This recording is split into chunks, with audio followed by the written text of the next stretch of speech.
বিসমিল্লাহির রহমানির রহিম। মোহাম্মদ হোসেন কিচেন থেকে আসসালামু আলাইকুম। হেলদি সালাদের রেসিপি আজকে আমি করে দেখাবো। যারা ডায়েটে আছেন বা ওয়েট লস করতে চান তারা ট্রাই করে দেখতে পারেন। দেখবেন এই রেসিপি বানানো অনেক সহজ। ঘরে থাকাই ইজি অ্যাভেলেবল সবকিছু দিয়ে করে ফেলতে পারবেন। আজকে আমার রেসিপি সালাদ প্রোটিনযুক্ত। আমি এখানে সবকিছু রেডি করে রেখেছি এবং কিভাবে রেডি করলাম তা দেখাচ্ছি। একটা বাটিতে আমি কেচাপ নিয়ে নিলাম 4 টেবিল চামচ, সুইট চিলি সস নিয়ে নিলাম আরও 2 টেবিল চামচ। আমি সসটা রেডি করব। সয়া সস নিলাম 1.5 টেবিল চামচ। ভালোভাবে মিক্স করে নেব। হয়ে গেল আমার সস রেডি। এখন আমি একটা ডিম ভেঙে নিয়েছি, ডিমটাকে ফেটিয়ে নেব। চিকেন নিয়েছি 100 গ্রামের মতো, লবণ দিয়ে দিলাম, সাদা গোলমরিচের পাউডার দিয়ে দিলাম। এখন ডিমটা দিয়ে আমি ভালোভাবে মাখিয়ে নেব, চিকেনের গায়ে যাতে ডিমটা লেগে যায়। এখন আমি 1 টেবিল চামচ ময়দা দিয়ে দিলাম, হাফ চামচ আমি কর্নফ্লাওয়ার দিয়ে দিলাম।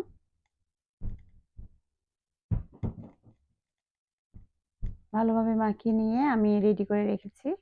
একটা প্যানের মধ্যে তেল গরম করে নিয়েছি। এখন বাদামগুলো আমি ভেজে নেব। এখানে সব ধরনের বাদাম আছে। আমি বাদামগুলোকে একটু মুচমুচে করে ভেজে নেব, যাতে পুড়ে না সেদিকে খেয়াল রাখবেন। চিকেনগুলোকেও ভেজে নিচ্ছি। সবকিছু আমার ভাজা হয়ে গিয়েছে। এখন আমি সালাডটা বানিয়ে দেখাবো। একটা বাটিতে আমি ক্যাপসিকাম নিয়ে নিলাম, টমেটো নিয়ে নিলাম, কয়েকটা কাঁচামরিচ আমি লম্বা করে কেটে নিয়েছি। এখন সস দিয়ে দিচ্ছি।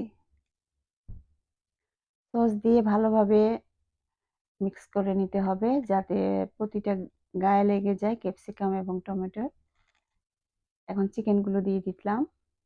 চিকেন দেওয়ার পরও আবার ভালোভাবে মিক্স করে নিতে হবে।